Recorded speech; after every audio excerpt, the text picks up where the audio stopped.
Hi everybody, in this episode we're going to learn how to make gitas or bonsai accent stands.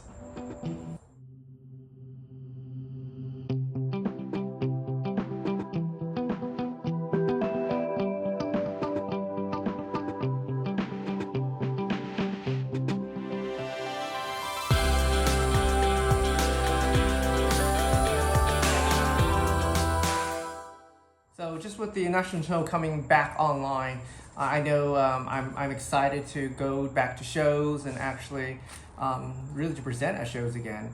One thing that really is apparent is having the correct tools and presentation material needed to make your display really stand out.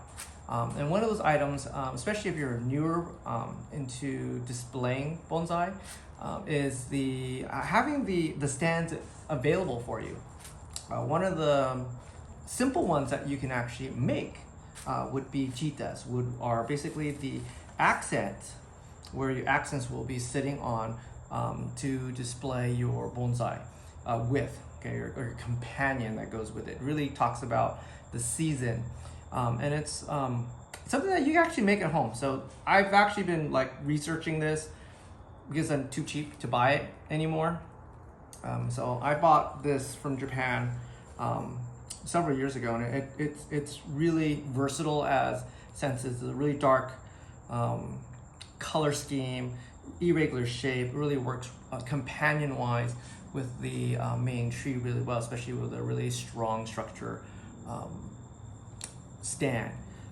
But I noticed that some of us don't have access to this. eBay, other resources, other bonsai artists, they do have some extras. Usually they pick up whether at shows or at conventions or other things, but sometimes you may not be as lucky to be able to pick up a really nice piece.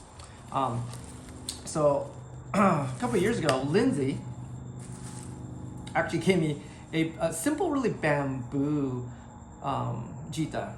And this is really simple. You can see this really simple here. Let me change the angle a little bit so you guys have a little better view. Let me kind of flip this camera around.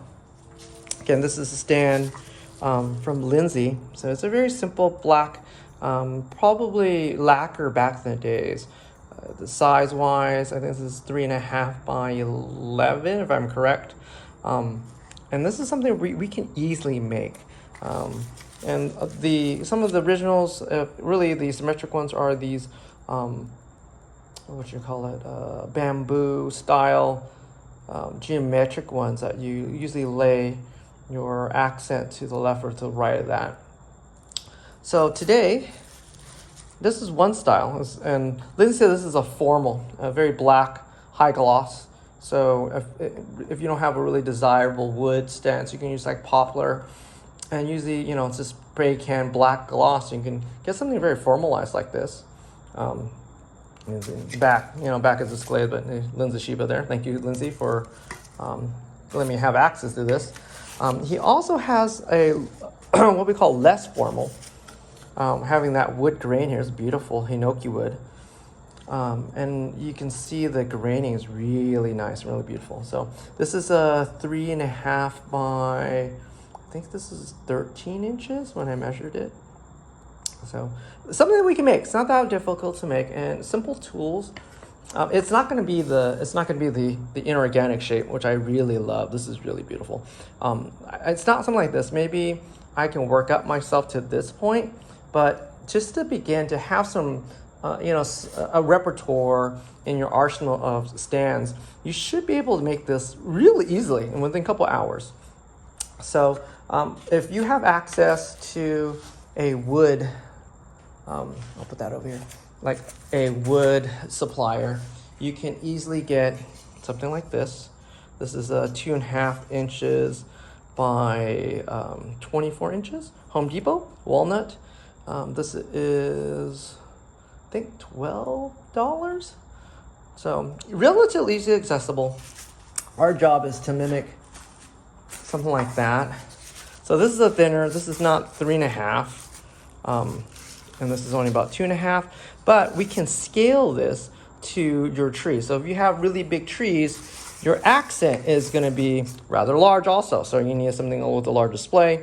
with a smaller tree, like if you have chunin, like I have mostly, you can scale down to this 2.5 inch. So they come really rough to start off. So this is $12. This is, I think this was 15 from Home Depot. So again, you know, big box stores. First thing you want to do, or some supplies that you probably need to pick up for this one's really sandpaper. This is an orbital sander, but if you have sandpaper, 220 grit, really easy because this is really fine already. So, and then of course we're going to sand that with the grain. We're going to sand with the grain. I forgot, this is a not steel wool, it's one of these synthetic ones, but it's a polishing pad. I discovered this when I was working with polishing redoing our dining room table, and I found this watching YouTube. It was really cool. I didn't know what it was. And then of course there's a finer one of this finishing pad to get this high polish, and you can actually easily do this with the wood that we have. Right? How we're gonna finish the wood off, you can do two ways. I like Danish oil as my finishing coat because I'm not gonna submerge this in water. It does not, like, you know, I'm not watering this. It's really a display purpose only. So it has minimal water penetration in this case. So I'm just going to use I'm going to use these two pieces. I'm going to use just Danish oil. It stains and it protects at the same time. So I thought that was really cool. And if you don't have that, you may have this instead. It's not the right color. I just had this in the house, in the garage somewhere. It's a polyurethane with stain. So one step, I'll stain this guy in this one. And just gives us a different coloration and see which one I like. Disposable, paper towels, or you have paintbrush that you don't like, easy one to use on this one. So wipe and go, basically. All right, so let me kind of reset myself a little bit. I'm getting chewed up alive here. Let me get some sprays on and get everything on here, and then we'll get back to this. All right, so we're back. So let me just kind of remove the stickers here really quick. I'm not going to make much commentary, so I can just kind of speed through this really quick. But if you have any suggestions where to get some different woods, remember, see what's available and what's relatively inexpensive. Usually, I think I bought this stand for like $25. It was eBay a good 10 years ago when I started. I think it's more expensive now than anything before, but if, you know, for basically $20, all said and done, to get a accent stand, that probably lasts you for a while. Remember, it's just like pots and your assortment of trees. You kind of want to mix and match, or the ability to mix and match. Okay, sanding block. Okay, I'm just gonna just take off that burr. Oops, sorry. Just take off that burr off that top. And of course, you have an orbital sander. This will like be done in no second flat. But so that's pretty much it. So I just finished with the 220 grit. And you can see most of that smoothed out. So I'm going to, it's not great, but I'm going to try to figure out the proportions where I want to cut these with. So the big one's really easy. I'm going to cut it right in half. So, you know, got a ruler, measuring tape, whatever. Okay. I'm going to measure 12 inches because I know that's going to be my midway point. This is 24, and it measures 24.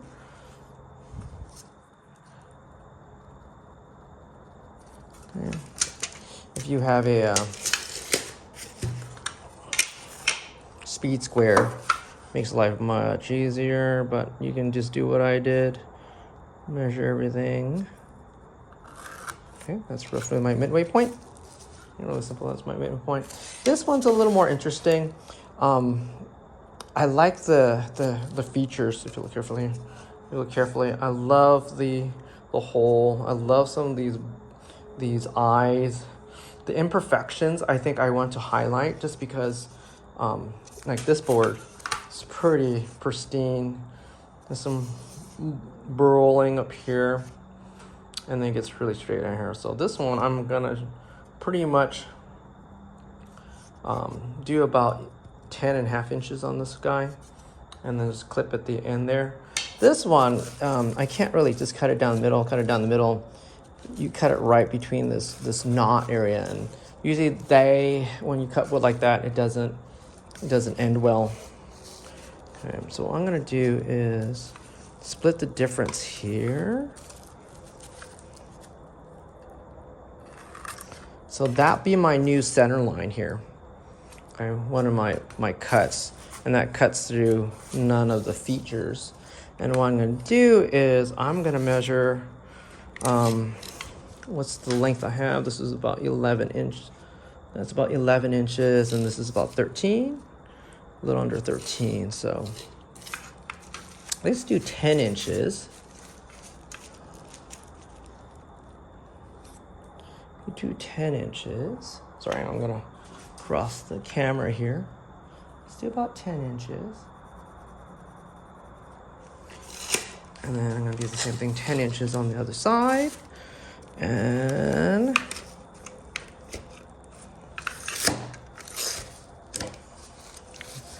ten inches on the other side. I'm not a craftsman, people. I do some finishing work in the house. If you're not noticed, I haven't been visiting a lot of people lately is because I've been renovating my house. I'm almost going to show you guys my backyard, or the bonsai area, not the backyard. Backyard is still a mess, but okay. So that's an X. So discard, cut there, cut there, cut there, and this is a discard. So that kind of gives me, I'm going to do that. Big board is easy. Big board is just right in half. Okay, big board is right in half. This one, I'm gonna do 11 inches to give me some play. It's for a larger board. Actually, I just do 10 inches, call it a day. Do 10 inches, call it a day.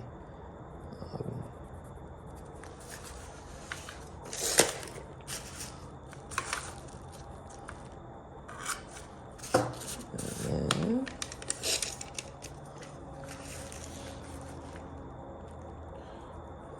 inches.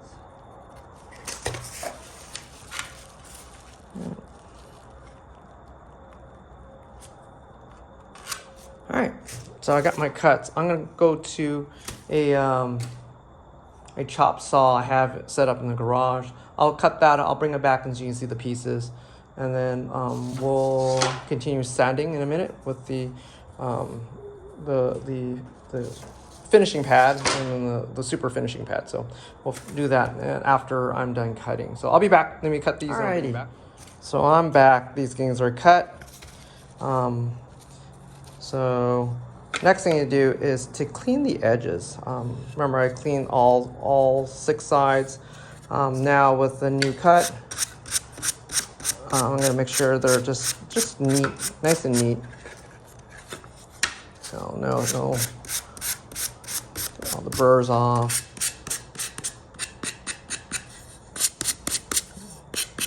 So next step, I'll do that a little later, tomorrow. I'll start up again, but I'm gonna sand. I'm gonna polish. I'm gonna take my time and polish each board now, going in back with the finer sandpaper. That's what I'm gonna do tonight. I'm gonna spend the next couple minutes doing this. I'm gonna stop here for tonight. I don't like starting something I won't be able to finish. I'll do that tomorrow. I'll film tomorrow too. But it's just to put the finish on. And then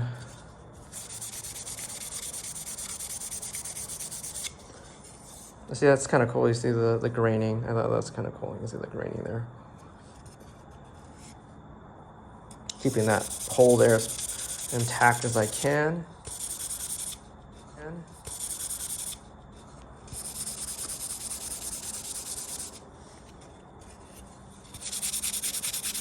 If you guys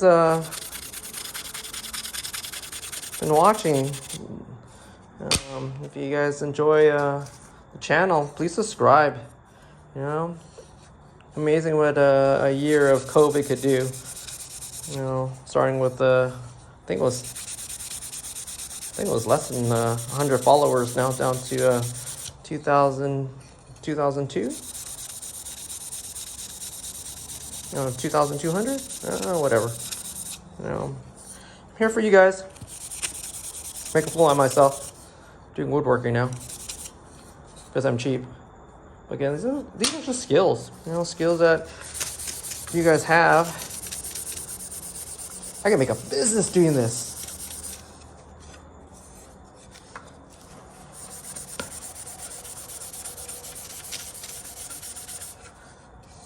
I don't know. I wish I went to the national show, but you know, working full time as a teacher. I'm a middle school science teacher. And then being a robotics coach, it's starting to eat a little of my hobby time here. Of course, renovating the house, that doesn't help. You gentlemen or ladies know how that goes.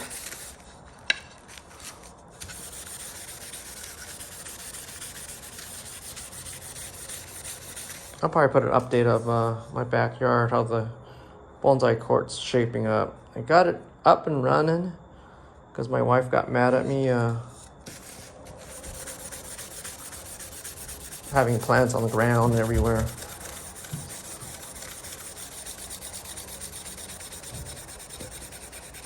Trying to get that sticker residue off.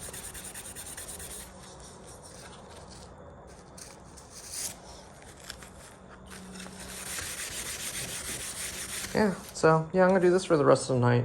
I'll stop here, the videotaping, and I'll pick up tomorrow, right before I prep, painting. And then we'll figure from there. I'll talk to you guys tomorrow. Bye. Alrighty, and I just spent the last 20 minutes sanding with the finishing pad, with the two finishing pads. So kind of finishing pad. You can tell they're much. You can see the high gloss off that one. Yeah, just by sanding. So what I'm gonna do is I just got this old Tupperware, so I can hold things up really quickly. I don't want to get anything else dirty. Let me move this out of my way. Yeah. Let me zoom out a little bit so you guys can see what's going on. Danish oil. Stains, seals, protects, will not crack, peel. Natural hand rub appearance. That's what you want. You don't want this high. I don't like the high gloss. That's just me. I'm going to just wipe on, wipe off. Okay, it's not that difficult. Okay, Tom Hong special here. You know, his what is it? His automobile paper towels. You know, as they say, put a little on, or you don't like it. I like Danish oil. What is Danish oil? I don't know what Danish oil is. I know it goes on pretty easy. You can see that it just goes on. It will soak it in.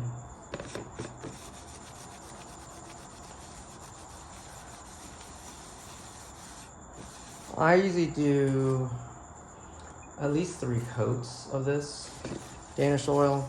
You can see it kind of really brings out that.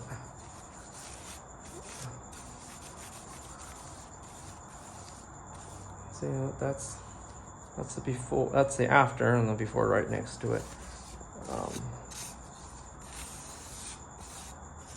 So I'll let this dry for a couple minutes, and I'll put a quick second coat on it. And then what I'll do is I'll let it sit overnight. Let it dry hard. It's almost like an oil. It's got some on my camera there. It's almost like an oil-based finish. So it when it dries really hard. Get both sides. And what I'll do after is I'll go back with a finishing pad again to knock off all the high points.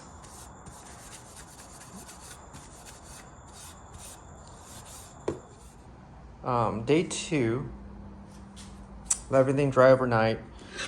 You can see kind of the patina or the staining that happens. You can see some flaws here and there. So here's the next step. I let this dry pretty much overnight.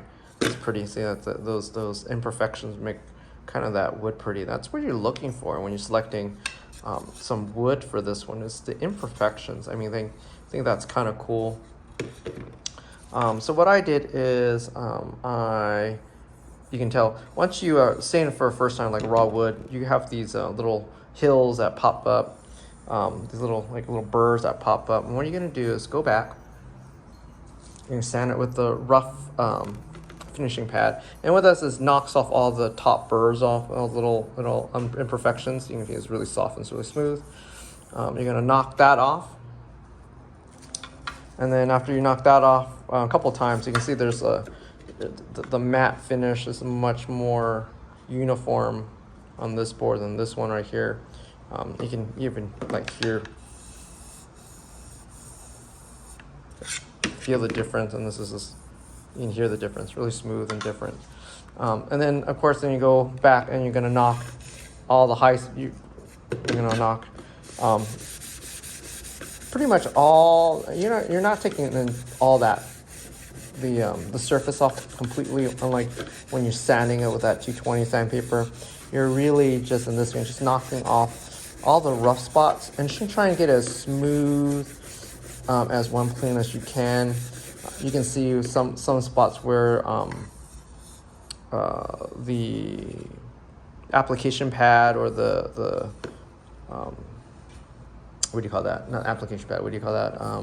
The paper towel or the shop towels. You can see where some of the fabric got caught.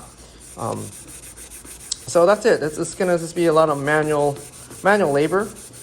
Of course, you can use if you have an orbital sander, it goes much faster. Just stick this to the orbital sander and just punch it out. I like doing this part by hand because I get to control how much gets knocked off the top.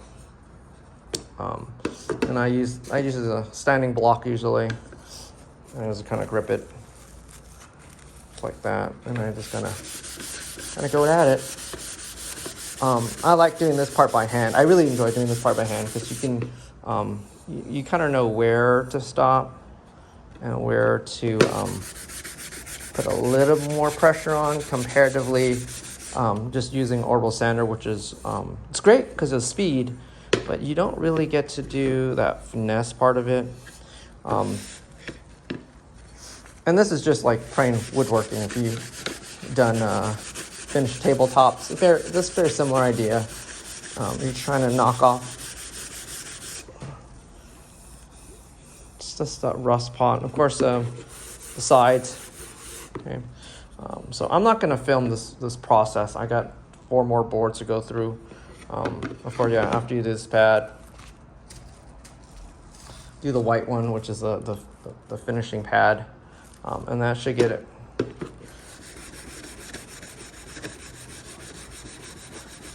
I do this at least 10 minutes per side just to get that nice and smoothed out. Alrighty. Alright, so second step. So everything has been buffed basically to a satin sheen basically. So we're gonna redo this process again. Danish oil, okay, dark walnut, just because it's dark. It's actually a nice, pretty color. I'm gonna do it a second time again, just to get everything fully covered, and then what's more a better way of saying it? Just another coat, and then I knocked off all the knocked off all the burrs, the high points, like any woodworking. So same, just repeat the process again. Get a rag, if I have an application pad, use an application pad. I don't have an application pad, but I do have shop towels, a lot of shop towels.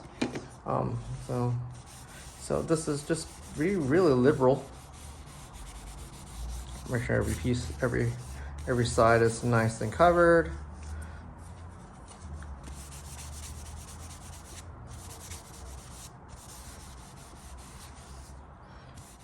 All right. Welcome back, everybody. So this is day 3, technically, of this project. So I let it second coat, and then this is what it kind of looks like. So the coat's much more even the second time around, a little more glossier. The oil has a little more time to harden a little bit. Okay. So what I did this morning, because I woke up early to see how this project was coming out, I buffed this piece. You can see it's more uniform of a satin finish now. I'm gonna put one more coat on it and then call it a day. So again, not the gray one, but the white one, the fine polished one now, the finishing pad. Again, just gonna basically buff it clean and try to get all the high marks off. You can see that that sheen, look at that, it's pretty. And then another coat of Danish oil, let it dry overnight, and then I think you're done. This is 3 coats. I actually like doing things with about at least two coats to at least get everything kind of semi coloration very similar, and then finally get that finish as fine as I can get it with the tools I have. And then what I'll do is I'll get Lindsay what he thinks, and then how to use it in a presentation format. I'll bring some accent plants tomorrow and see what he thinks. But yeah, that's pretty much it. So this is the other ones. I just buffed these out. Okay. I think these are my favorite pairs so far, just because they have so much like movement and graining. That, like that. There you go.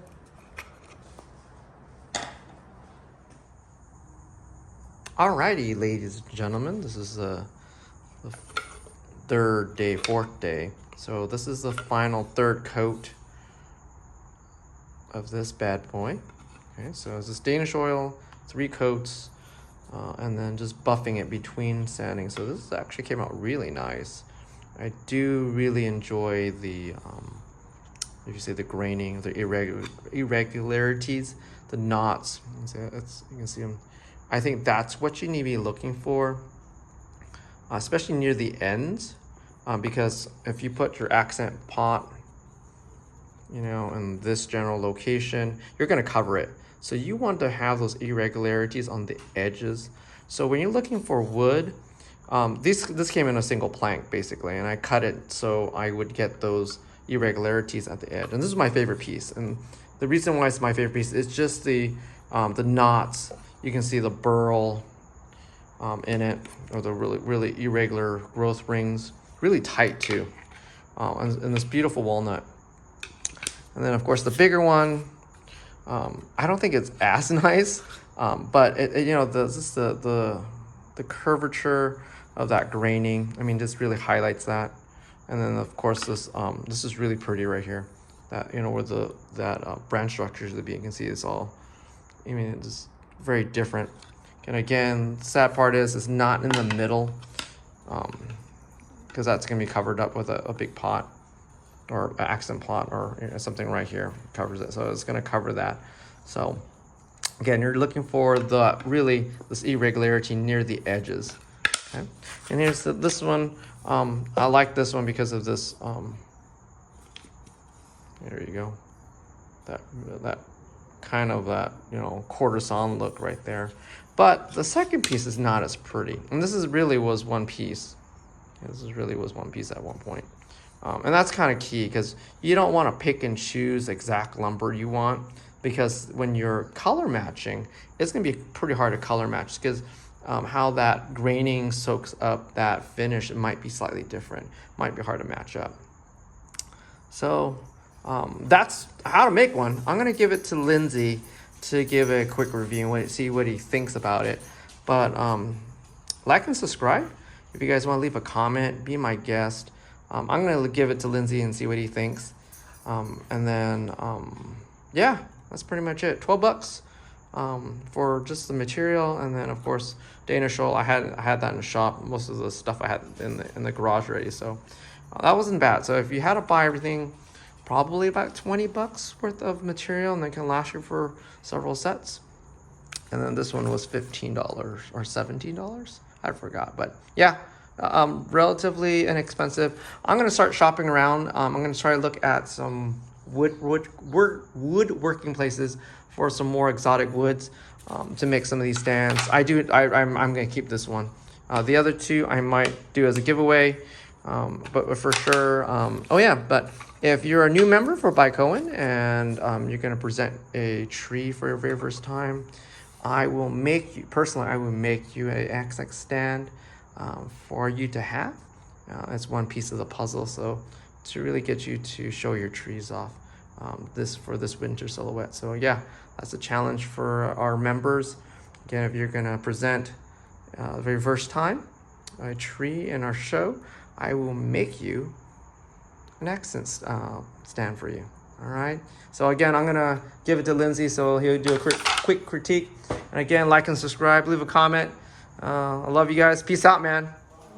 So we're kind of comparing different types of accent stands, and this style is called a Ji-ita. There's a formal style that are glossy. This is more of a rustic feel to it with the grain exposed and the little knots. So I think personally, I'm with Tom. I like the type of wood that shows imperfections and shows little knots and shows the grain off. I think ideally, if you can, and it's kind of hard when you're working with natural wood, but these two should both have very kind of similar grain width, matching grain width. It doesn't have to match, on here, but just like this matches pretty well. This one is a little more irregular because of the knots, and that's what I think makes it more interesting to look at. This one here,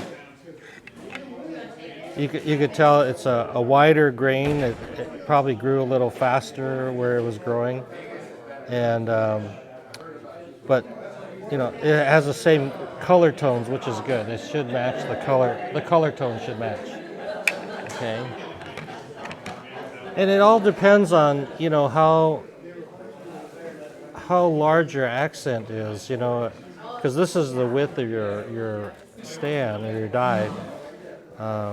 So a wider width is good for a bigger accent. Bigger accent, more delicate accent. So it's good to have different widths, different sizes. And so because of the color, which it's not in between the formal and the informal, when was best to use something with this type of like dye or stain on it? Well, okay. So one thing you could kind of think about when you're choosing stands for your display, if it's a winter look, a more subtle kind of gray tones would be better. It's softer. It looks more, just kind of wintry cold. And these types of wood is more warm in nature. And so I would say it'd be nicer in maybe a spring or summer show, like that, because the wood is.